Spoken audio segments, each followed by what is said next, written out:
जय हिंद। नमस्कार दोस्तों, जेएस क्रैकर वाईटी पे आपका स्वागत है। मैं हूं आपका दोस्त विकास सैनी। फ्रेंड्स, इसमें हम बात करने वाले घटना चक्र के आधुनिक भारत के इतिहास के एमसीक्यू सीरीज जो हमारी चल रही थी। तो इसमें हम आधुनिक भारत के इतिहास के सभी क्वेश्चंस को देखने वाले हैं। इससे पहले हम प्राचीन भारत का इतिहास और मध्यकालीन भारत के इतिहास पर मास्टर वीडियो बना चुके हैं। अगर आपने नहीं देखा है तो लिंक डिस्क्रिप्शन में दिया हुआ है, आप वहाँ जाके देख सकते हैं या प्लेलिस्ट में भी जाके देख सकते हैं। अगर फ्रेंड्स आप चैनल पर फर्स्ट टाइम विजिट करें तो इसे सब्सक्राइब कर लें एंड वीडियो पसंद आए तो लाइक एंड शेयर करें। तो पहले क्वेश्चंस पे चलते हैं। हम फर्स्ट क्वेश्चन देखते हैं। फ्रेंड्स, एक बात और बता दूं, ये सभी क्वेश्चन आपके रिवीजन के लिए वेरी वेरी इंपॉर्टेंट रहेंगे। आपने कहीं से भी अगर स्टडी की है तो वो इसमें आपका कवर हो जाएगा, यानी जो छूटे हुए क्वेश्चन वो भी कवर हो जाएंगे।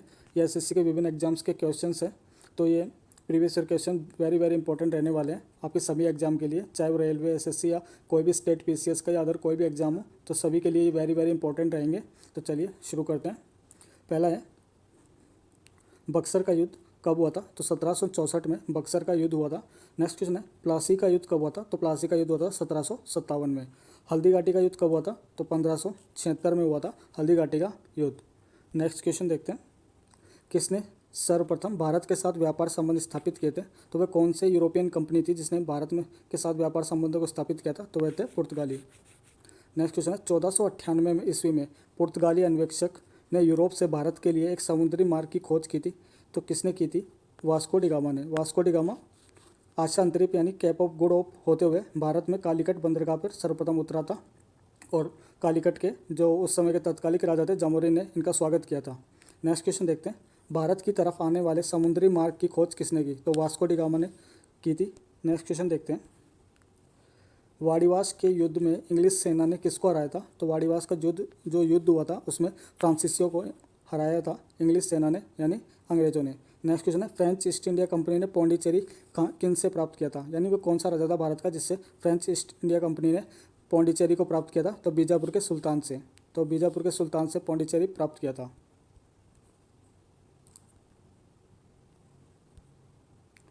नेक्स्ट है, नील मसाला मलमल सूती वस्त्र में से सर्वप्रथम किस वस्तु ने यूरोपियनों को भारतीय कारोबार के प्रति प्रोत्साहित किया या आकर्षित किया? तो कौन सा था? मसालों का कारोबार। मसाले उस समय काफ़ी चर्चित विषय थे, काफ़ी महत्वपूर्ण विषय थे। नेक्स्ट क्वेश्चन है, किस निर्णायक युद्ध ने अंग्रेजों के भारत में प्रभुत्व को संस्थापित किया? तो वह कौन सा युद्ध था जिसने निर्णायक रूप से भारत में अंग्रेजों को स्थापित करने में महत्वपूर्ण भूमिका निभाई थी? तो वह युद्ध था बक्सर का युद्ध, जो 1764 ईस्वी में हुआ था।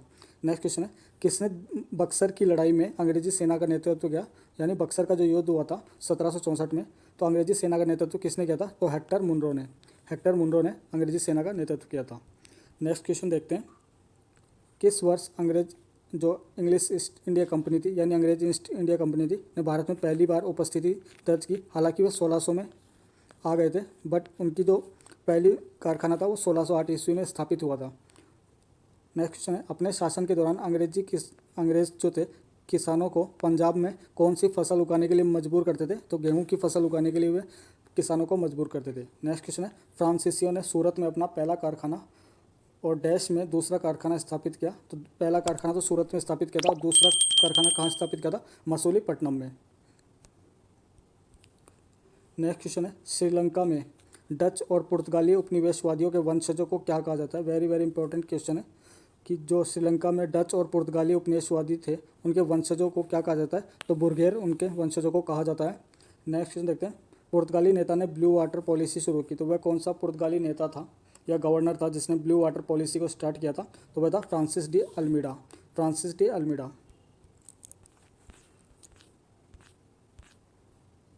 एमसीक्यू है। फर्स्ट क्वेश्चन है, अंग्रेजों द्वारा कलकत्ता में निर्मित दुर्ग का नाम क्या था?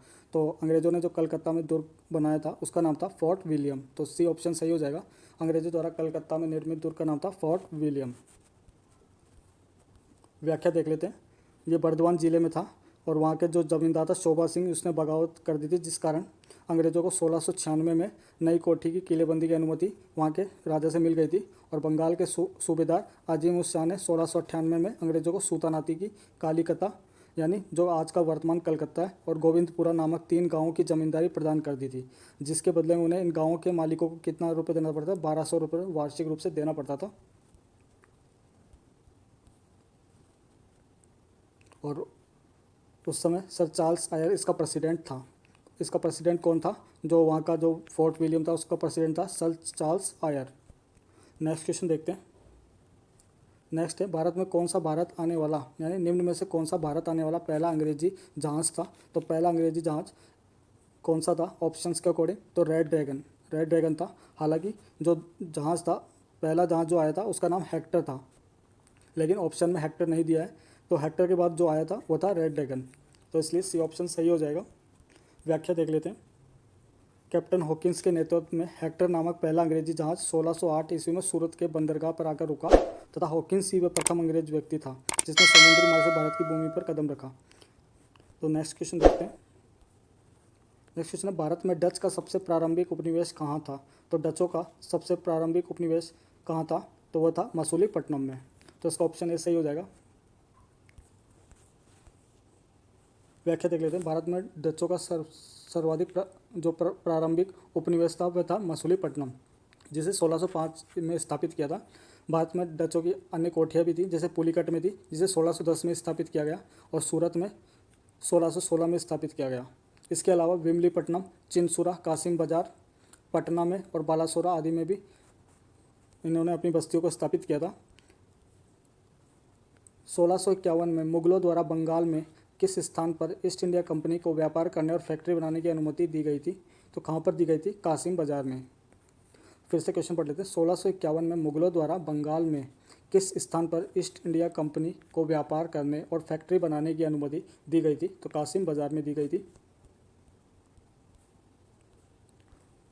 नेक्स्ट क्वेश्चन देखते हैं। अंग्रेजों ने निम्नलिखित में से स्थानों पर जिस क्रम में अपने व्यापार केंद्र स्थापित किए उनका सही कालानुक्रम कौन सा है?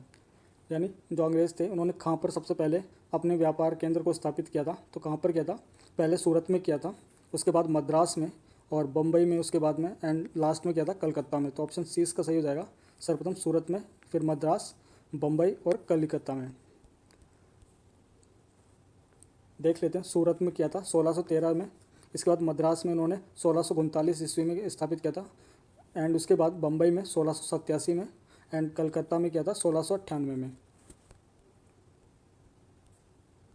नेक्स्ट क्वेश्चन है, निम्नलिखित में से कौन सा स्थान था जो भारत में पुर्तगालियों का मुख्यालय था? तो भारत में पुर्तगालियों का मुख्यालय कौन सा था? तो वह था गोवा। गोवा इसका सही आंसर हो जाएगा। व्याख्या देख लेते हैं। अल्फांसो जो द अल्बुकर्क था उसने कोचीन को मुख्यालय बनाया था, परंतु 1530 में नीनो दे जो कुन्हा आया था, यानी जो गवर्नर नीनो दे कुन्हा था, उसने सरकारी कार्यालय कोचीन से गोवा में स्थानांतरित कर दिया और कालांतर में जो गोवा है वही मुख्यालय के रूप में उभर कर सामने आया था। नेक्स्ट क्वेश्चन देखते हैं। नेक्स्ट क्वेश्चन, अंग्रेज शासक जो चार्ल्स सेकंड था उसने किस राजकुमारी से विवाह किया था जिस कारण उसे बम्बई दहेज में मिल गया था? तो वह कौन सा मतलब कहाँ की रानी थी राजकुमारी जिसने चार्ल्स सेकंड से विवाह किया था और बम्बई दहेज में मिला था? तो वह थी पुर्तगाल की महारानी।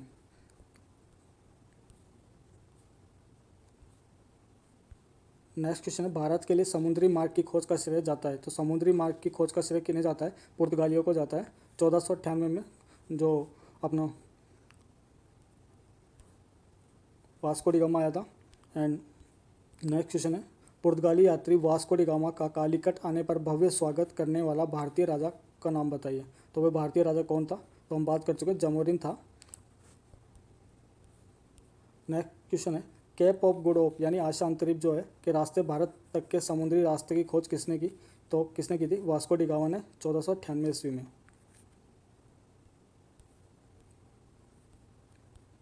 नेक्स्ट क्वेश्चन है, भारत में सबसे पहले आने वाले और सबसे बाद में जाने वाले कौन थे? यानी वे कौन से यूरोपियन थे जो सबसे पहले भारत आए थे और सबसे आखिर में गए थे? तो वे थे पुर्तगाली थे जो 1498 ईस्वी में आए थे और जो 1961 है 1961 में भारत से गए थे। नेक्स्ट क्वेश्चन देखते हैं, भारत में पुर्तगाली सत्ता की वास्तविक नींव रखने वाले महानतम पुर्तगाली गवर्नर कौन थे? तो वह कौन से गवर्नर थे? अल्बुकर्क। फिर से देखते हैं, भारत में पुर्तगाली सत्ता की वास्तविक नींव रखने वाले महानतम पुर्तगाली गवर्नर थे? तो वह थे अल्बुकर्क। व्याख्या देख लेते हैं। भारत में पुर्तगाली शक्ति का वास्तविक जो संस्थापक है वह अल्बुकर्क को माना जाता है और उनका शासनकाल जो था 1509 से 1515 था। इन्होंने भारत में एक प्रादेशिक शक्ति के रूप में पुर्तगालियों को स्थापित किया था, यानी पुर्तगाली राज्य की स्थापना की थी और 1510 में इन्होंने गोवा को जीता था और 1511 में मलक्का पर नियंत्रण कर लिया था और फारस की खाड़ी में जो होमुर्ज है वहाँ पर भी अधिकार किया था। तो ये सब पॉइंट्स आपको याद रखने हैं एग्जाम के पर्सपेक्टिव से। नेक्स्ट क्वेश्चन देखते हैं। नेक्स्ट क्वेश्चन है, पुर्तगालियों द्वारा कालीकट से ले जाए जाने वाली सूती कपड़े यूरोप में आमतौर पर क्या कहलाते थे? तो क्या कहलाते थे? कैलिको। फिर से देखते हैं, पुर्तगालियों द्वारा कालीकट से ले जाए जाने वाले कालीकट के सूती कपड़े यूरोप में आमतौर पर किस नाम से जाने जाते थे या क्या कहलाते थे? तो वे कहलाते थे कैलिको। नेक्स्ट क्वेश्चन है, गुजरात का शासक बहादुर शाह किसके साथ संघर्ष में मारा गया? तो किनके साथ मारा गया था? पुर्तगालियों के साथ संघर्ष करते हुए मारा गया था। नेक्स्ट क्वेश्चन देखते हैं।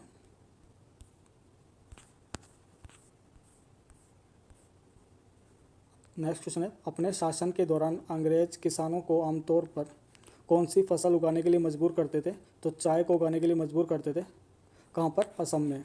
असम चाय के लिए उपयुक्त जलवायु थी और वहाँ का जो स्थलाकृति भी है वो चाय के लिए उपयुक्त था, इसलिए वे चाय उगाने के लिए मजबूर किया करते थे। जबकि पंजाब में गेहूँ उगाने के लिए मजबूर करते थे। अपने शासन के दौरान अंग्रेज किसानों को मद्रास में क्या उगाने के लिए मजबूर करते थे? तो ये क्वेश्चन भी आ चुका है। तो चावल उगाने के लिए मजबूर करते थे, तो उसका डी ऑप्शन सही हो जाएगा। अब हम बात करेंगे क्षेत्रीय राज्यों की और जो 2016 से 18 में जो क्वेश्चन आ चुके हैं उनको देखते हैं वन लाइनर फॉर्म में।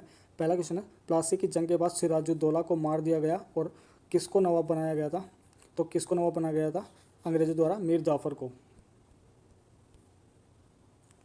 नेक्स्ट देखते हैं, किस सिख गुरु ने खालसा की शुरुआत की थी? वेरी वेरी इंपॉर्टेंट क्वेश्चन है। खालसा की शुरुआत किन्होंने की थी? तो श्री गुरु गोविंद सिंह जी ने की थी खालसा की शुरुआत। नेक्स्ट क्वेश्चन देखते हैं, लॉर्ड क्लाइव ने सिराजुद्दौला को किस युद्ध में पराजित किया था? तो 1757 में जो प्लासी का युद्ध हुआ था उसमें सिराजुद्दौला को लॉर्ड क्लाइव ने पराजित किया था। नेक्स्ट क्वेश्चन देखते हैं, टीपू सुल्तान को डैश का शेर भी कहा जाता है? तो टीपू सुल्तान कहाँ का शासक था? मैसूर का, और टीपू सुल्तान को मैसूर का शेर कहा जाता है। नेक्स्ट है, प्लासी का युद्ध कब लड़ा गया था? तो 1757 में लड़ा गया था प्लासी का युद्ध। महाराजा रणजीत सिंह के राज्य की राजधानी क्या थी? तो महाराजा रणजीत सिंह के राज्य की राजधानी थी लाहौर। लाहौर थी राजधानी। नेक्स्ट क्वेश्चन है, सिख खालसा सेना किसके शासन के तहत बनाई गई थी? तो जो सिखों की खालसा सेना थी किस राजा के शासन के दौरान बनाई गई थी? तो महाराजा रणजीत सिंह के शासन के दौरान बनाई गई थी।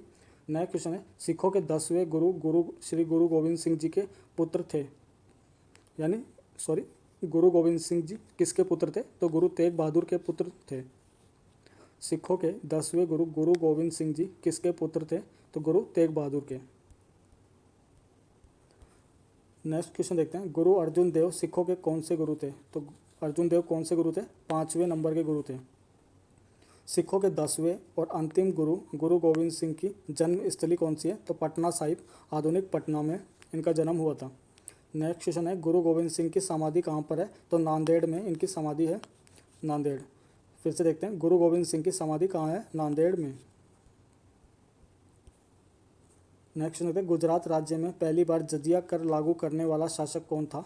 तो गुजरात में सबसे पहले किसने जजिया को लागू किया था? तो अहमद शाह प्रथम ने। अहमद शाह प्रथम।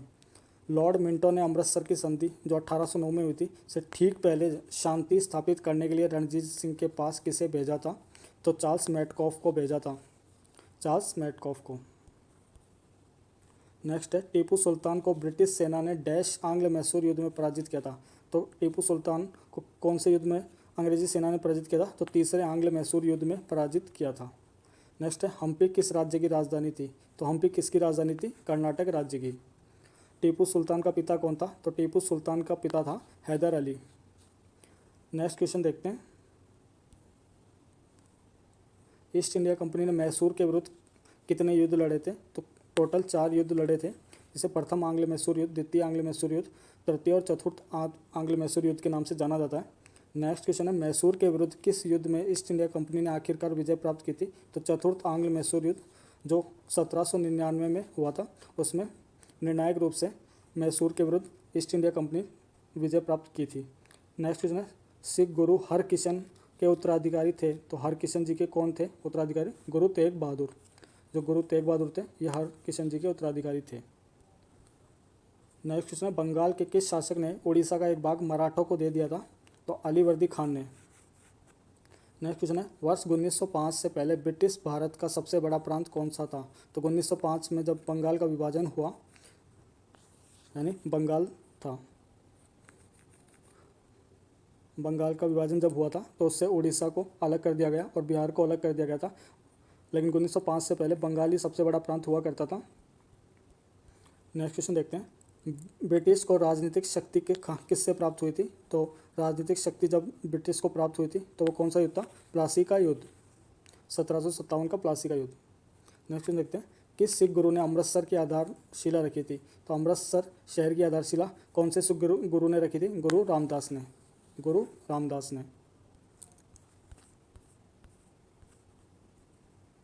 नेक्स्ट क्वेश्चन देखते हैं, गुरु गोविंद सिंह द्वारा खालसा पंथ की स्थापना जो की गई थी वह कौन से वर्ष में की गई थी? तो 1699 ईस्वी में। 1699 में। व्याख्या देख लेते हैं, गुरु गोविंद सिंह द्वारा जो खालसा पंथ है इनकी स्थापना 1699 में की गई थी और आरंभ में पाहुल प्रणाली में दीक्षित होने वाले व्यक्ति को खालसा कहा गया। हाल ही में क्वेश्चन आया था एनटीपीसी में कि पाहुल प्रणाली का संबंध किससे है? तो गुरु गोविंद सिंह जी से है। नेक्स्ट क्वेश्चन देखते हैं, अकाल तख्त का निर्माण किया था, तो अकाल तख्त का निर्माण किन्होंने किया था? तो गुरु हरगोविंद जी ने अकाल तख्त का निर्माण किया था। नेक्स्ट देखते हैं व्याख्या को, छठवें जो गुरु थे गुरु हरगोविंद जी ने, इन्होंने अकाल तख्त की स्थापना की और सिखों को एक लड़ाकू जाति में परिवर्तित किया और अमृतसर की रक्षा के लिए लोहागढ़ किले का निर्माण भी करवाया था। तो लोहागढ़ किले का निर्माण किसने करवाया था? छठे गुरु गुरु हरगोविंद सिंह जी ने। नेक्स्ट क्वेश्चन है, गुरु नानक का जन्म स्थान कौन सा है? तो गुरु नानक जी का जन्म हुआ था तलवंडी में, जो आधुनिक पाकिस्तान में है। व्याख्या देख लेते हैं, गुरु नानक जी का वर्तमान जो पाकिस्तान के तलवंडी में 1469 में हुआ था और इनके पिता का नाम कालू मेहता था और माता का नाम था तृप्ता देवी। ये याद रखिएगा, पिता का नाम था कालू मेहता और माता का नाम था तृप्ता देवी। गुरु नानक देव सिखों के प्रवर्तक का जन्म कहाँ पर हुआ था? तो अभी हमने बात की तलवंडी में हुआ था, आधुनिक पाकिस्तान में।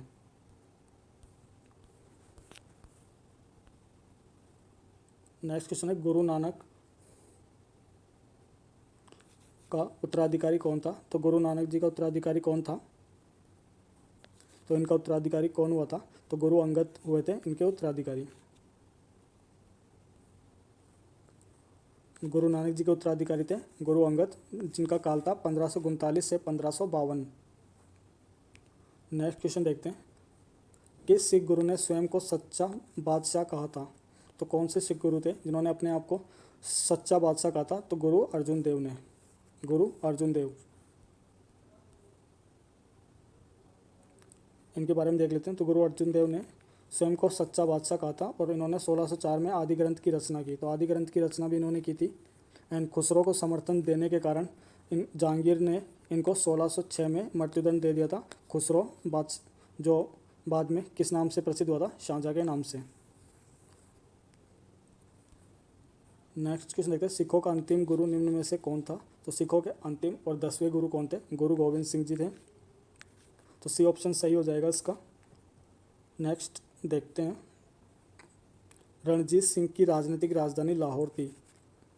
किस नगर को उनकी धार्मिक राजधानी कहा जाता है? तो राजनीतिक राजधानी तो लाहौर थी, लेकिन धार्मिक राजधानी कौन सी थी? तो धार्मिक राजधानी थी अमृतसर।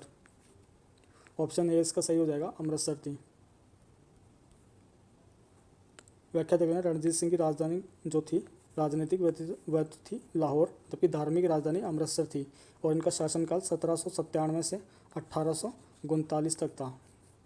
रणजीत सिंह का शासनकाल था 1797 से 1839। ये पॉइंट्स आपको याद रखने हैं एग्जाम के पर्सपेक्टिव से। नेक्स्ट क्वेश्चन है, रणजीत सिंह को राजा की उपाधि किसने दी थी? तो रणजीत सिंह को राजा की उपाधि किसने दी थी?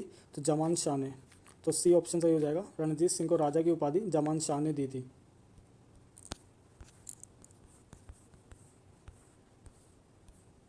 व्याख्या देख लेते हैं, 1798 में जमान शाह ने पंजाब पर अटैक किया था और वापस जाते समय उनकी तोपें चिनाब नदी में गिर गई थी और रणजीत सिंह ने उन्हें वह निकलवा कर वापस भेज दिया था। और बदले में जमान शाह ने उन्हें लाहौर पर अधिकार करने की अनुमति दी और साथ ही 1799 में रणजीत सिंह ने तत्काल लाहौर पर अधिकार कर लिया और अपनी प्रतिष्ठा में वृद्धि की और राजा की उपाधि उन्हें जमान शाह ने प्रदान की थी। तो ये पॉइंट्स आपको याद रखने हैं। 1799 में लाहौर पर अधिकार किया था। नेक्स्ट क्वेश्चन है, किस गवर्नर जनरल ने रोपड़ में रणजीत सिंह का बड़े सम्मान के साथ स्वागत किया था? तो वे कौन से गवर्नर जनरल थे? तो वे थे William Bentinck, Lord William Bentinck. व्याख्या देख लेते हैं। Governor general Lord William Bentinck ने 1831 में रोपड़ में रणजीत सिंह का बड़े सम्मान के साथ स्वागत किया था। नेक्स्ट है, नादिर शाह के आक्रमण के समय दिल्ली का शासक निम्नलिखित में से कौन था? तो दिल्ली का शासक था मोहम्मद शाह, जिसे मोहम्मद शाह रंगीला के नाम से भी जाना जाता है। व्याख्या देख लेते हैं। 1739 में नादिर शाह ने अटैक किया था और उस दौरान दिल्ली का शासक था मोहम्मद शाह। नादिर शाह ने 1739 में करनाल का जो युद्ध था, इसमें मोहम्मद शाह को पराजित करके बंदी बना लिया था और दिल्ली का जो शाही खजाना था उसे लूट लिया और साथ में मयूर सिंहासन को भी अपने साथ ले गया था। नेक्स्ट क्वेश्चन देखते हैं। निम्न में से किस लड़ाई में नादिर शाह ने मुगल सम्राट मोहम्मद शाह को पराजित किया था? तो अभी हमने बात की करनाल का युद्ध हुआ था 1739 में। इसमें मोहम्मद शाह रंगीला को नादिर शाह ने पराजित किया था। नेक्स्ट क्वेश्चन है, अवध के स्वायत्त राज्य का संस्थापक कौन था? तो अवध के जो स्वायत्त राज्य का संस्थापक कौन था? सादत खान या बुरहानुल मुल्क। इनका एक और नाम था बुरहानुल मुल्क या सादत खान। व्याख्या देख लेते हैं। अवध राज्य अंग्रेजों द्वारा मराठा राज्यों के बीच में था और ये पश्चिम में कन्नौज से लेकर पूर्व में कर्मनाशा नदी तक फैला हुआ था। तो इसका जो राज्य का विस्तार था कन्नौज से लेकर कर्मनाशा नदी तक था और इसे बफर राज्य यानी एक बफर स्टेट के रूप में अंग्रेजों ने इसे बनाए रखा था जब तक उन्हें अपनी आवश्यकता थी। एंड अवध राज्य ने अंग्रेजी साम्राज्य के पोषण में महत्वपूर्ण भूमिका निभाई थी, क्योंकि जो पश्चिम से आक्रमण होते थे तो उसके लिए जो अवध राज्य था ये अंग्रेज़ों के लिए बफर राज्य का काम करता था और जो बंगाल था उसे बनाए रखता था। तो अवध के स्वतंत्र राज्य का संस्थापक सादत खान यानी कि जो बुरहानुल मुल्क था उसे माना जाता है। नेक्स्ट क्वेश्चन है, दूसरे आंग्ल मैसूर युद्ध में गवर्नर जनरल कौन था? तो कौन था? Warren Hasting. तो ऑप्शन डी इसका सही हो जाएगा। द्वितीय आंग्ल मैसूर युद्ध में 1780 से 1784 में ये युद्ध लड़ा गया था और बंगाल का गवर्नर जनरल उस समय था वॉरेन हेस्टिंग, जिनका शासनकाल था 1774 से 1785। इस युद्ध के दौरान जो हैदर अली था वह घायल हो गया था और 1782 में हैदर अली की मृत्यु हो गई थी और हैदर अली के बाद हैदर अली का जो पुत्र था टीपू सुल्तान शासक बना था मैसूर का। नेक्स्ट क्वेश्चन देखते हैं, टीपू सुल्तान कहाँ का शासक था? तो मैसूर का शासक था टीपू सुल्तान। ऑप्शन सी इसका सही हो जाएगा। नेक्स्ट क्वेश्चन देखते हैं, मुर्शिद कुली खान, अलीवर्दी खान और सिराजुद्दौला ये कहाँ के नवाब थे? तो ये कहाँ के नवाब थे? बंगाल के नवाब थे।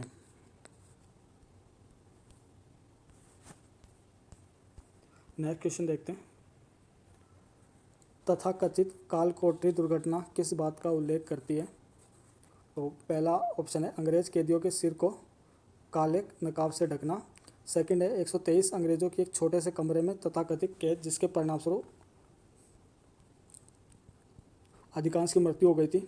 और ऑप्शन सी है अंग्रेज कैदियों को एक पैलेस में बंद करके रखना। या ऑप्शन डी था अंग्रेज महिला और बच्चों को बिना खिड़की वाले दरवाजे जो कमरे हैं उनमें कैद रखना। तो इसका ऑप्शन कौन सा सही हो जाएगा? ऑप्शन डी इसका सही हो जाएगा।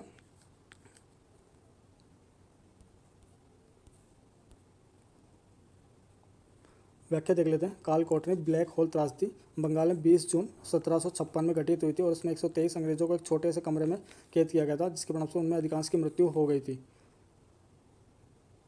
नेक्स्ट क्वेश्चन है, ब्लैक होल त्रासदी कहाँ घटी थी? तो कहाँ पर घटी थी ब्लैक होल त्रासदी? कलकत्ता में। ऑप्शन ए सही हो जाएगा। और कब घटित हुई थी? 20 जून 1756 को। नेक्स्ट क्वेश्चन देखते हैं, 1757 में प्लासी के युद्ध में सिराजुद्दौला के साथ किसने विश्वासघात किया था? तो किसने किया था? मीर जाफर ने। ऑप्शन सी इसका सही हो जाएगा। 1757 में प्लासी के युद्ध में सिराजुद्दौला के साथ किसने विश्वासघात किया था? तो मीर जाफर ने किया था। नेक्स्ट है, प्लासी के युद्ध के समय बंगाल का नवाब कौन था? तो प्लासी के युद्ध के समय बंगाल का नवाब कौन था? सिराजुद्दौला।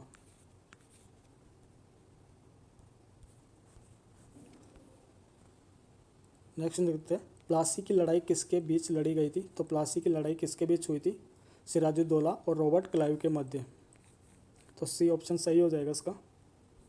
व्याख्या देख लेते हैं। प्लासी की लड़ाई 23 जून 1757 में बंगाल के नवाब सिराजुद्दौला और बंगाल के जो गवर्नर है रॉबर्ट क्लाइव के मध्य में लड़ा गया था, और मीर जाफर के विश्वासघात के कारण सिराजुद्दौला की हार हो गई थी और बंगाल का अगला नवाब मीर जाफर बना था। नेक्स्ट क्वेश्चन देखते हैं, ब्रिटिश ने पंजाब को निम्नलिखित में किस सन में अपने राज्य में मिलाया था? तो कौन से सन में मिलाया था? 1849 में। ऑप्शन सी सही हो जाएगा।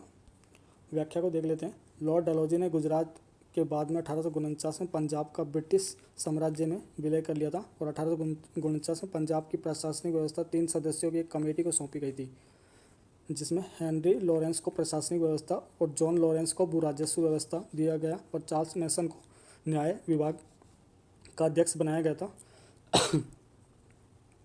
नेक्स्ट क्वेश्चन देखते हैं, पुर्तगाली संस्कृति के अवशेष भारत में कहाँ पाए जाते हैं? तो पुर्तगाली संस्कृति के अवशेष कहाँ मिलेंगे? तो गोवा में मिलते हैं पुर्तगाली संस्कृति के अवशेष। नेक्स्ट है, निम्नलिखित में से किस युद्ध में अंग्रेजों ने फ्रांसीसी को पूरी तरह परास्त कर दिया था?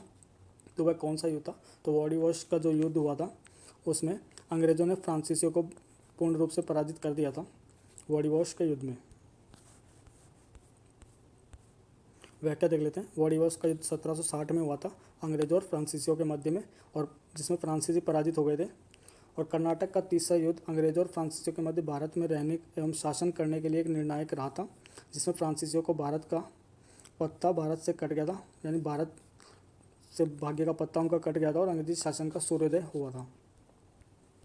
नेक्स्ट क्वेश्चन है, निम्न में से किस युद्ध ने भारत में फ्रांसीसियों के भाग्य का निर्माण हुआ था? तो वह कौन सा युद्ध था? वॉडी वॉश की लड़ाई। नेक्स्ट है, वेरी वेरी इंपॉर्टेंट है, सांस्कृतिक और सामाजिक सुधार आंदोलन जो भारत में हुए हैं उससे संबंधित क्वेश्चंस को हम इसमें कवर करेंगे।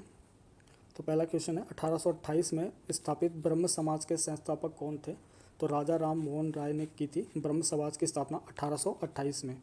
नेक्स्ट है, ईपी रामास्वामी नायकर का संबंध किस आंदोलन से है?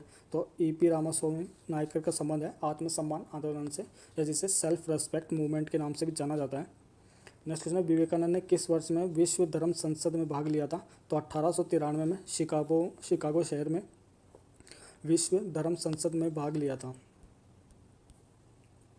नेक्स्ट है, सिद्धांतों को लेकर आर्य समाज का विभाजन कब हुआ? तो सिद्धांतों को लेकर आर्य समाज का विभाजन हुआ था 1893 ईस्वी में। स्वामी विवेकानंद ने बेलूर में रामकृष्ण मिशन की स्थापना किस वर्ष की थी? तो स्वामी विवेकानंद ने जो रामकृष्ण मिशन की स्थापना थी वह 1897 में की थी। नेक्स्ट है, किस वर्ष में ज्योतिबा फूले ने सत्यशोधक समाज की स्थापना की? तो ज्योतिबा जो फूले थे इन्होंने सत्यशोधक समाज की स्थापना 1873 में की थी। नेक्स्ट है, एक जाति एक धर्म और मानव मात्र के लिए एक ईश्वर की शिक्षा किसने दी थी? तो ये दी थी श्री नारायण गुरु ने। स्वामी विवेकानंद का वास्तविक नाम क्या था? तो स्वामी विवेकानंद का वास्तविक नाम था नरेंद्र नाथ दत्त। नेक्स्ट है, पश्चिमी शिक्षा का श्री गणेश किस स्वतंत्रता सेनानी द्वारा किया गया था? तो राजा राम मोहन राय थे जो पश्चिमी शिक्षा के समर्थक थे। नेक्स्ट है, सामान्यतः किसे भारतीय पुनर्जागरण का जनक माना जाता है? तो भारतीय पुनर्जागरण का जनक या अग्रदूत राजा राम मोहन राय को माना जाता है।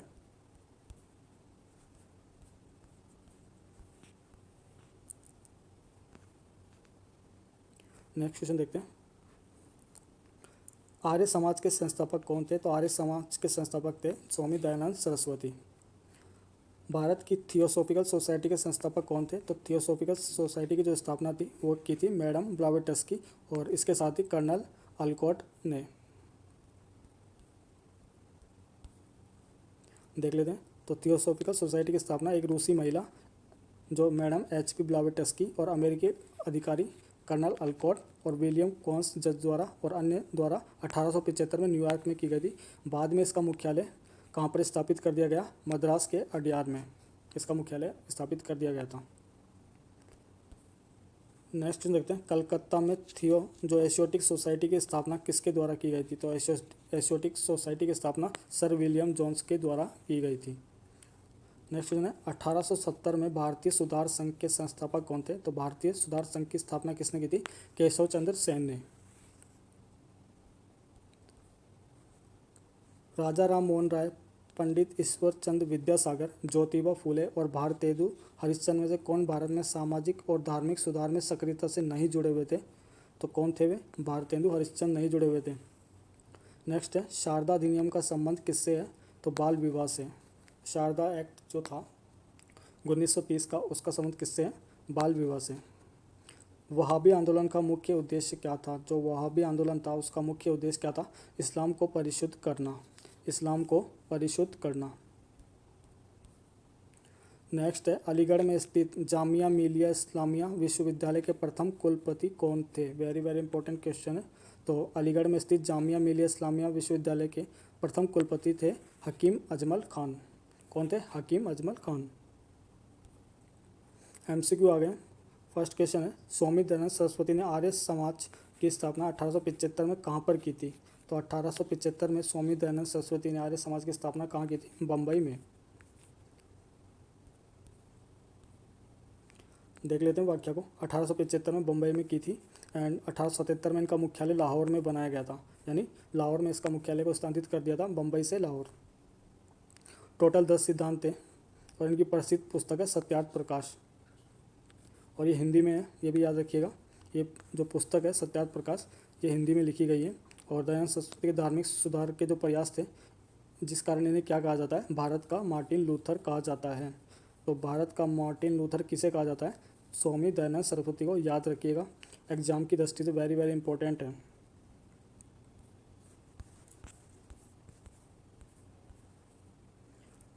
नेक्स्ट है आर्य समाज के संस्थापक कौन थे? तो आर्य समाज के संस्थापक थे स्वामी दयानंद सरस्वती। नेक्स्ट क्वेश्चन देखते हैं औपनिवेशिक भारत में आर्य समाज स्थापित करने वाले निम्नलिखित में से कौन थे? तो क्वेश्चन वही है, स्वामी दयानंद सरस्वती आर्य समाज के संस्थापक थे। नेक्स्ट क्वेश्चन है वेदों की ओर लौटो का नारा किसने दिया था? तो गो बैक टू वेदास, यानी वेदों की ओर लौटो का नारा किसने दिया था? तो ये दिया था स्वामी दयानंद सरस्वती ने। तो ऑप्शन 20 का सही हो जाएगा। नेक्स्ट क्वेश्चन है रामकृष्ण मिशन की स्थापना किसने की थी? तो 1887 ईस्वी में, सॉरी 1897 में जो स्वामी विवेकानंद थे इन्होंने की थी रामकृष्ण मिशन की स्थापना। नेक्स्ट क्वेश्चन देखते हैं रामकृष्ण मिशन की स्थापना किसने की थी? तो अभी बात की स्वामी विवेकानंद जी ने की थी। नेक्स्ट क्वेश्चन है अंग्रेज़ों ने भारत में अंग्रेजी को शिक्षा का माध्यम कब बनाया था? तो अंग्रेज़ों ने कब बनाया था? अंग्रेज़ों ने भारत में अंग्रेजी को, जो इंग्लिश है, उसे शिक्षा का माध्यम कब बनाया था? तो बनाया था 1835 में। व्याख्या देख लेते हैं, वेरी इंपॉर्टेंट है। अंग्रेज़ों ने भारत में शिक्षा का माध्यम 1835 में बनाया था और अंग्रेजी शिक्षा का माध्यम बनाने में लॉर्ड मैकाले का महत्वपूर्ण योगदान था। तो ये अंग्रेजी शिक्षा के बहुत बड़े समर्थक थे। नेक्स्ट क्वेश्चन है बुनियादी शिक्षा का विचार सबसे पहले किसने प्रस्तुत किया? तो बुनियादी शिक्षा का विचार सबसे पहले महात्मा गांधी ने प्रस्तुत किया था। व्याख्या देखिए बुनियादी शिक्षा का विचार महात्मा गांधी ने अपनी वर्धा योजना जो थी 1937 में प्रस्तुत की और इससे डॉक्टर जाकिर हुसैन भी जुड़े हुए थे। गांधी जी ने अपने हरिजन पत्र में इसकी रूपरेखा प्रस्तुत की थी। तो गांधी जी का पत्र था हरिजन। इसके अंतर्गत विद्यार्थियों को मातृभाषा में 7 वर्ष तक विद्या का अध्ययन करवाना था और योजना का मूलभूत सिद्धांत था हस्त उत्पादक कार्य। ये पॉइंट सारे याद रखिएगा। नेक्स्ट क्वेश्चन है अलीगढ़ आंदोलन का संस्थापक कौन था? तो अलीगढ़ आंदोलन का संस्थापक था sir Syed Ahmad Khan.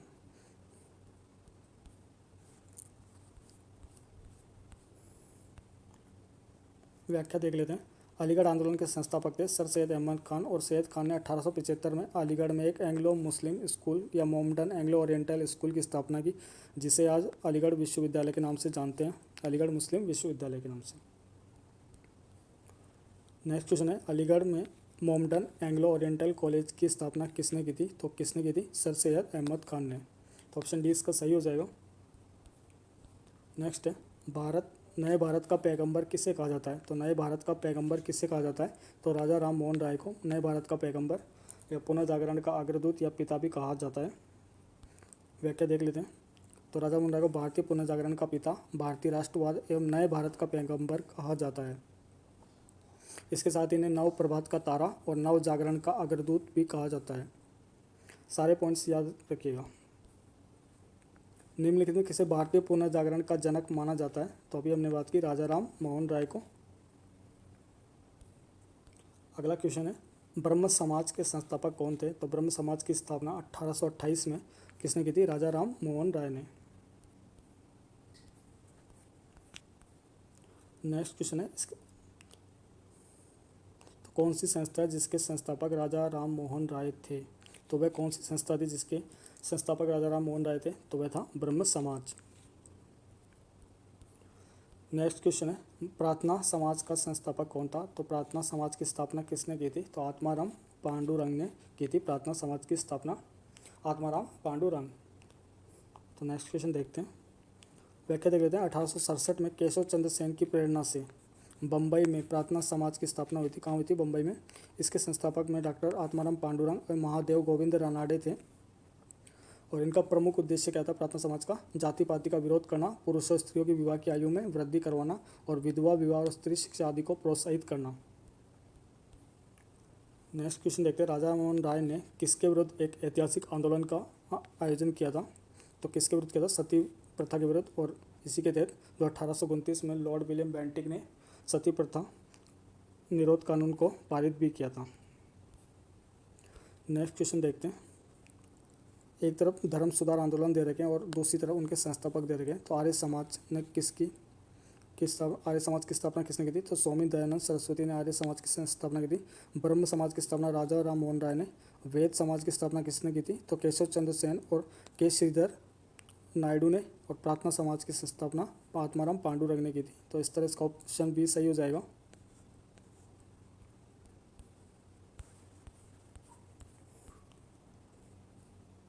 Next question है, उपनिवेशी भारत में कोलकाता में एशोटिक सोसाइटी की स्थापना किसने की थी? तो किसने की थी? विलियम जोन्स ने।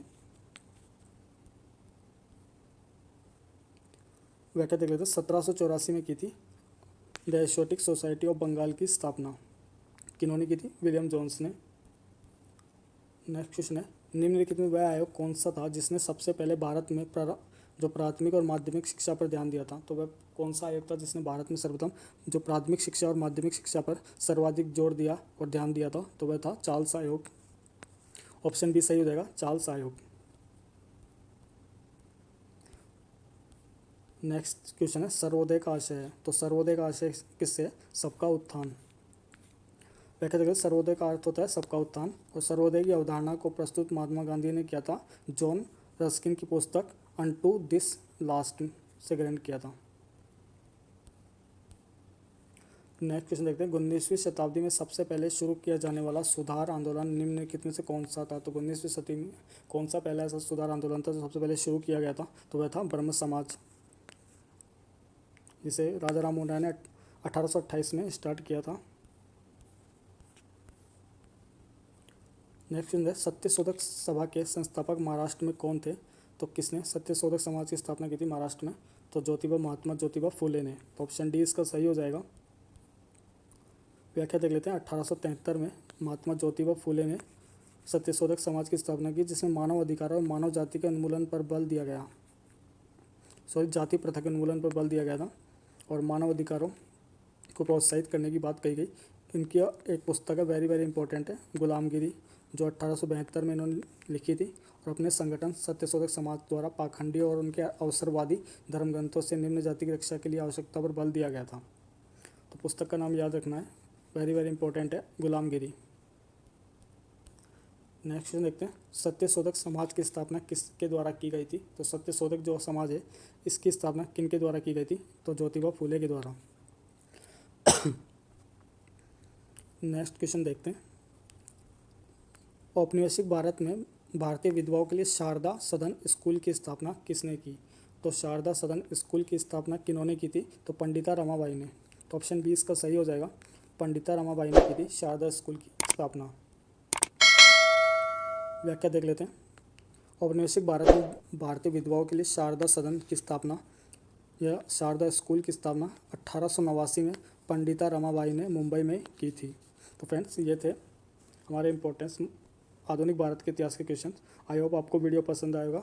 एंड ये आपके सभी एग्ज़ाम्स के लिए वेरी वेरी इंपॉर्टेंट रहने वाला है। And thank you very much. Video को लास्ट तक देखिएगा, मेक श्योर वेरी हेल्पफुल आपके लिए रहेगा। जय हिंद।